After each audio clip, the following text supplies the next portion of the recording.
মুক্তিযোদ্ধারা ছিল তার সন্তানের মতো, এবং তুমি প্রত্যেকটা জায়গায় যে ইন্সপায়ার করেছেন। তাজউদ্দিন আহমেদ দেশটাকে মায়ের মতো ভালোবাসতেন এবং মুক্তিযুদ্ধটাকে পরিচালনা করেছিলেন মায়ের মতো করে। ছোটবেলা থেকে আমি তো একটা মুরগি জবাইও দেখতে পারি না, আর এই মানুষটাই একদিন 7.5 কোটি মানুষের সাথে একটা যুদ্ধ পরিচালনা করেছিলেন। প্রফেসর প্রয়াত আনিসুজ্জামান উনি বলছিলেন যে যখন উনি বলছিলেন, তারপর নুরুল কাদের খান তখন ছিলেন প্রথম সচিব, স্বাধীন বাংলাদেশে প্রথম উনি জনপ্রশাসন সচিব হলেন। ওনারা বলছিলেন যে যুদ্ধ দিনগুলিতে বাংলাদেশের প্রথম প্রধানমন্ত্রী, মুক্তিযুদ্ধের প্রধানমন্ত্রী, উনি বসে বসে কাপড় কাচতেন আর ডিকটেশন দিতেন, আর ওনারা ওটা লিখতেন, উনি একটা চৌকির মধ্যে বসে বসে।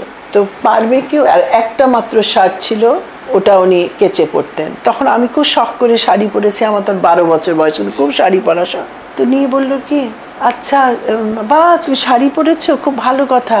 তো জানো আমি তো এই আর 2 দিন পরে একটা ট্যুরে যাচ্ছি, এত তো আমাদের লোক, শহীদ পরিবার, কত মানুষ মারা গেছে যুদ্ধে, অনেক কিছু ক্ষয়ক্ষতি হয়ে গেছে, দেখো ওদের কিন্তু বাবা মাও নাই, তুমি যাবে আমার সাথে?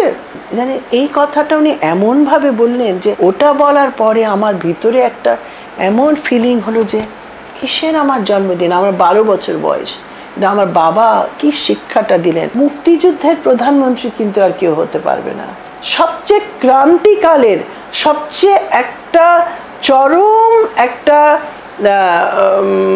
মানে একটা দুর্যোগকালের প্রধানমন্ত্রী দেশটাকে কিন্তু একদম সেই তরিটাকে তিনি কুলে ভিড়িয়ে দিয়েছেন, বিজয় ছিনিয়ে এনে বঙ্গবন্ধুকে স্বদেশে ফিরিয়ে এনে একটা স্বাধীন সার্বভৌম বাংলাদেশের গোড়াপত্তন করে।